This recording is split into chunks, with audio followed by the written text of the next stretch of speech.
Tonight on Sightings, vampires. Are they real or the stuff that nightmares are made of? The best thing about being a vampire is the taste of the blood. Our researchers hunt for evidence in human skeletal remains and prove that vampires still exist. Then, they were ordinary people until they had frightening visions of real-life murders. It was as if someone had put a picture right in front of me. Fluke or psychic phenomena that could solve our most horrifying crimes. And our ongoing Bermuda Triangle investigation uncovers a startling piece of evidence that may unlock the mystery of missing Flight 19. This telegram is certainly a genuine telegram of the period. At that point, it started to appear. They had large, dark eyes, claw-like hands. I began sensing and knowing and feeling. I do believe in life after death. I mean, I've been there. We have not scratched the surface of what the mind can do. It's a connection with the unknown.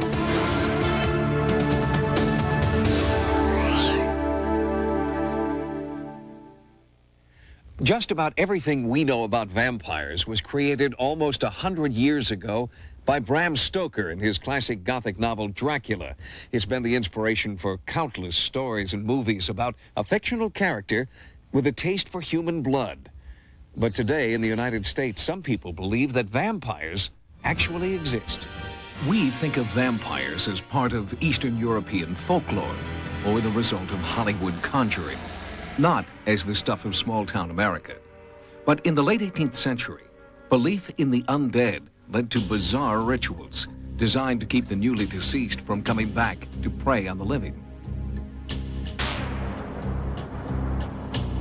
The Connecticut countryside is dotted with old cemeteries.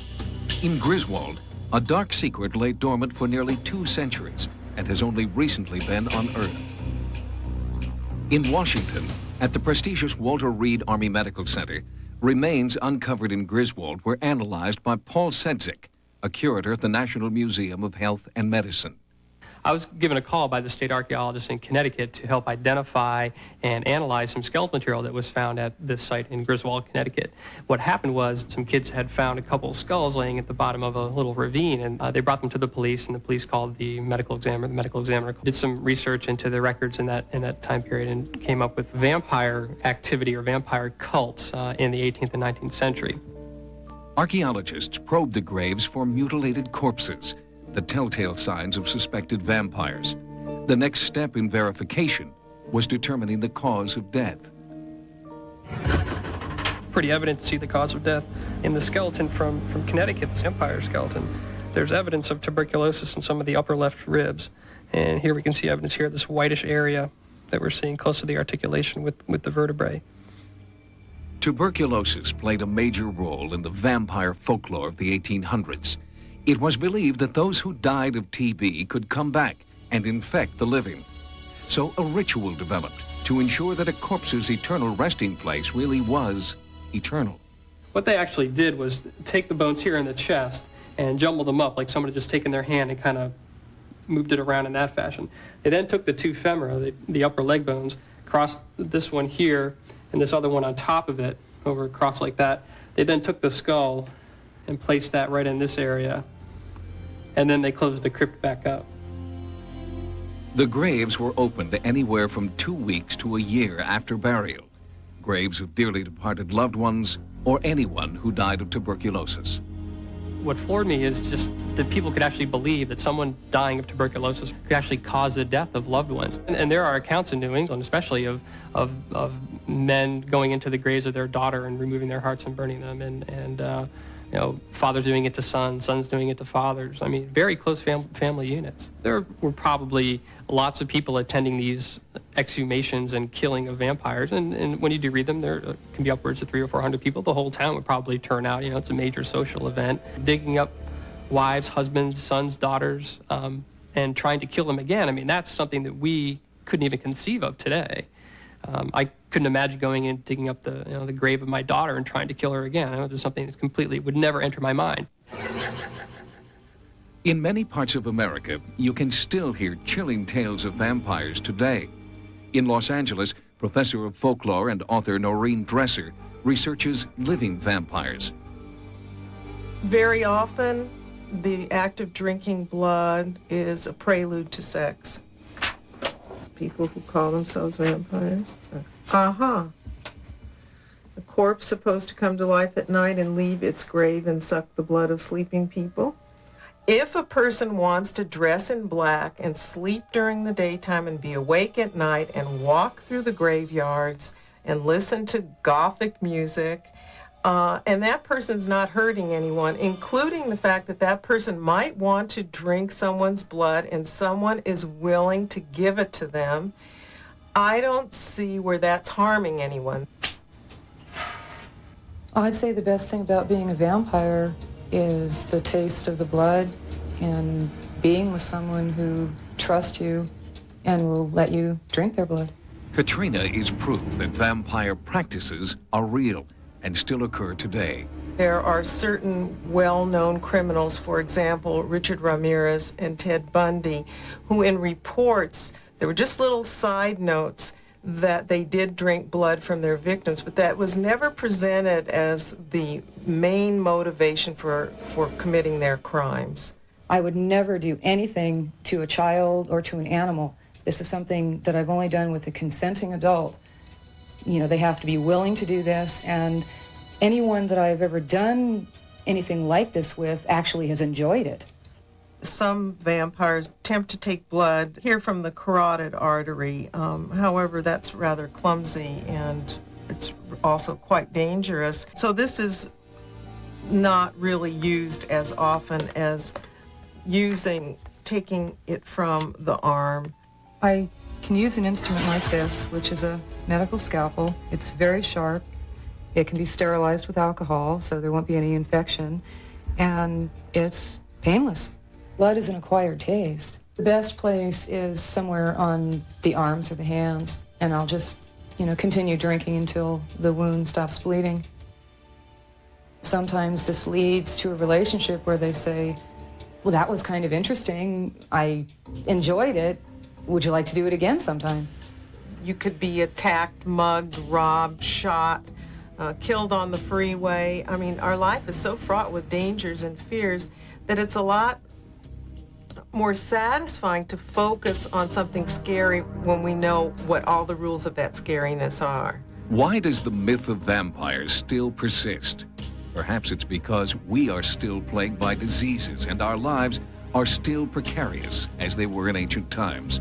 But unlike the rest of us, a vampire never gets sick, never grows old, and never dies. Coming up, they were ordinary people until they had frightening visions of real-life murders. It was as if someone had put a picture right in front of me. And later, what really happened to Flight 19 over the Bermuda Triangle? Startling new evidence may prove that the airmen survived. There are people who have extraordinary powers of perception and make their living as professional psychics. But tonight we'll meet ordinary people who suddenly, and for no apparent reason, have one striking psychic vision. For them, that single clairvoyant moment becomes a living nightmare. August 1990. The usually laid-back town of Gainesville, Florida was paralyzed with fear. 5 violent murders within 40 hours. 5 college students mutilated in their apartments. And no arrests. 2 years later, the case remains open. Over 1,000 miles away, a successful businessman who has never been to Gainesville begins to experience nightmarish visions. Well, I walked out to the barn and about 9:30 at night and was taking care of the horses down there. And on my way back from the barn, I just happened to look up into the sky and I saw a window with a silhouette of a person in there. A few weeks went by, I had a premonition that I was going to meet this killer from Gainesville. The very next day after the premonition, I did meet a gentleman from Gainesville. For the past year, visions of a murder have haunted a man who's never had a psychic experience. The images are so real, so frightening, that he's asked to remain anonymous and be referred to as John. One morning, I just happened to see this vision of a dog. I seen the head of a dog on the door. And after looking at it more thoroughly, I could actually see the dog's body. After a couple of weeks, John began to see more and different images in the door. A young girl, the state of Florida, an athletic field, a deer, a sickle. The images gave John no answers, only questions. What is the average person to do when they start having what they believe are intuitive impressions about, say, a crime, a murder, a series of murders? The spirit who was coming to me was a girl, a young girl. And I had the feeling that this spirit was a girl of about 20 or so years old, and she was one of the victims. John wanted to go to the police, but he was afraid that if he told them what he'd seen, they might make him a suspect. That is exactly what happened to California housewife Etta Smith 10 years earlier.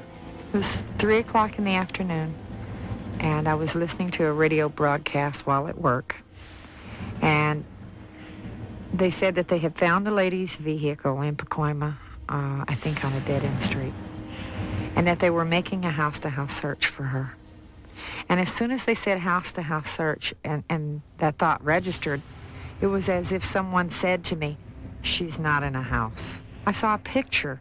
It was as if someone had put a picture right in front of me. Etta drove to a police station and revealed her startling insight to a homicide detective. I explained exactly it would be the right-hand side with a dirt path to her, a hill behind her. He suggested that I show him on a wall map where this area was, and that's when we discovered that it was Lopez Canyon. I don't think I was thinking right, but I knew I had to go see for myself. I knew the police would never tell me, and I was afraid maybe they wouldn't look. Within minutes, Etta saw her vision become a horrifying reality. As my eyes traveled further across the object, at the end of the object were white nurse's shoes. On her way back down the canyon, she reported her grisly find to a ranger. Shaken by the experience, Etta then went home. Not long after, there was a knock at her door. She went home, and then subsequently she was brought down by the police department and arrested for the murder of this woman. It took 9 years and a jury trial before Etta was exonerated for doing what she thought was right. But how do you explain the source of her psychic experience, or John's startling visions? Somehow, John had to come to terms with the gruesome visions that had been haunting him.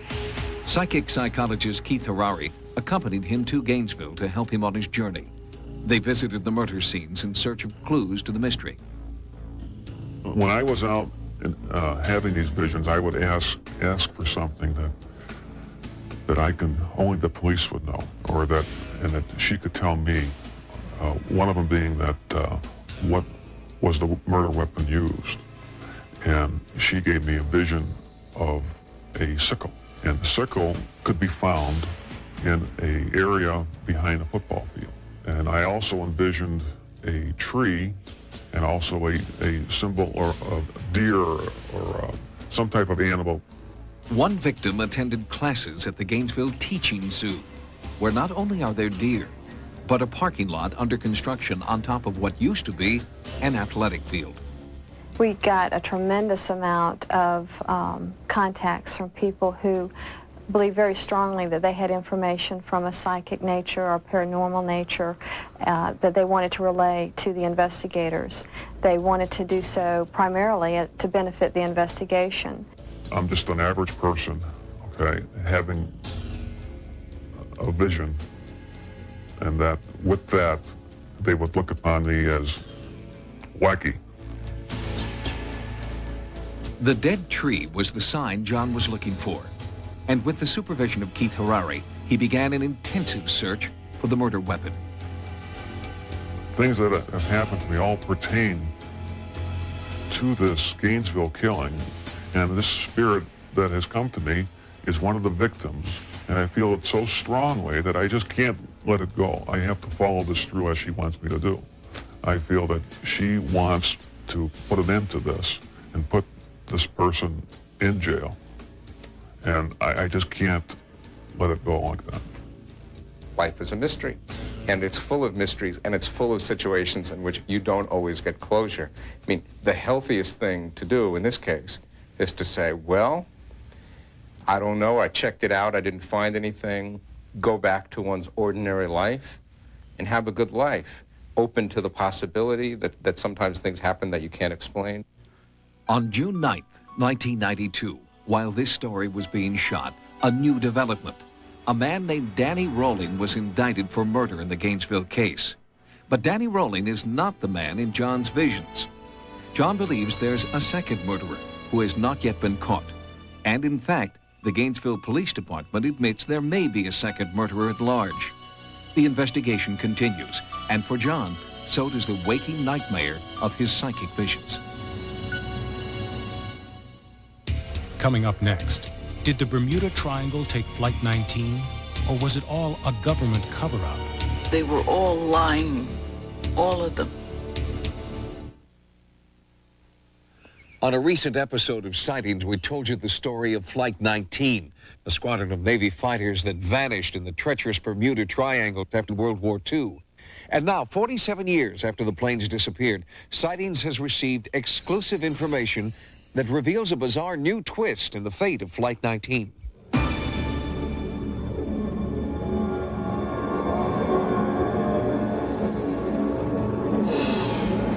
doubt if anyone will ever be able to solve this. You know, they were all lying. East of Florida, north of Puerto Rico, south of Bermuda. These are the parameters for a region some believe is a portal at the rim of reality. This is the heart of the legendary Bermuda Triangle, the last stop on Earth for many who have dared venture within its boundaries. For the last half-century, men, women, and children have mysteriously disappeared here without a trace. And the Bermuda Triangle does not give up its secrets. But now, one strange Western Union telegram may reveal the fate of at least one victim of the deadly triangle. Nearly a half-century ago, on December 5th, 1945, the Bermuda Triangle claimed some of America's finest, men who had survived World War II. At 2 p.m., a squadron of Navy Aztec bombers took off from Fort Lauderdale on a routine 3-hour training mission over the Atlantic Ocean. At 3:45 p.m., Lieutenant Charles Taylor radioed in a distress call. He seemed to be disoriented. "Both my compasses are out," he said. "I'm over land, but it's broken." Sporadic broadcasts continued for the next 3 hours. Then, abruptly, all 5 planes lost radio contact with the tower. When we couldn't make contact with Taylor, things became very frustrating. And then when one thing went wrong, it seemed like everything went wrong. The Navy launched a massive search and rescue operation, sweeping hundreds of nautical miles night and day. But no trace of the squadron was ever found. No debris, no bodies, no oil slick. 14 men and 5 bombers vanished off the face of the earth. You know, your mind plays all kinds of tricks, and you think all kinds of things, and you just can't come up with a complete answer. A strange rumor surfaced that the planes had not crashed into the ocean and that the crewmen were still alive. This rumor was based on the theory that Flight 19 was not on a routine training mission, but instead was part of a top-secret Navy intelligence project. The Navy was supposedly testing a new electromagnetic device believed to be more important than the atom bomb. This device was thought to be capable of making any metallic object and the crew on board invisible. It was called the Philadelphia experiment. 50 years after Flight 19 disappeared, a haunting clue has surfaced. On December 26, 1945, 2 weeks after the disappearance, Joseph Payanesso received a telegram signed by his brother George, one of the crewmen who had vanished in the Bermuda Triangle. The telegram read, "You have been misinformed about me. Am very much alive. Georgie." To check its authenticity, a Western Union official and a document expert examined the telegram. They both verified it is not a fake. This telegram is certainly a genuine telegram of the period, and as for the contents, I leave that to someone else to judge. When I saw the telegram and read it, I confirmed my suspicions that he was still alive. I believe that the telegram that was sent is real because of the way he signed it. They covered up something. The top-secret report on Flight 19 has recently been declassified. The document states that the flight, quote, disappeared for reasons or causes unknown. Does the Navy know more than they're admitting? I was very disillusioned with their whole procedure. I wrote hundreds and hundreds of letters, which they shifted me from one naval base to another and to one captain to another. They declared him dead due to drowning. And I asked them to tell me, how did they come to that conclusion? And they said it was within their power, and that was it. The Navy continues to deny the existence of any project like the Philadelphia experiment. They also deny that any of the men on Flight 19 survived. They were all lying, all of them. Were the men of Flight 19 victims of a Navy experiment gone horribly awry? Or were they caught in the deadly vortex known as the Bermuda Triangle? Both possibilities are frightening to contemplate. Thanks for joining us. For Sightings, I'm Tim White. Good night.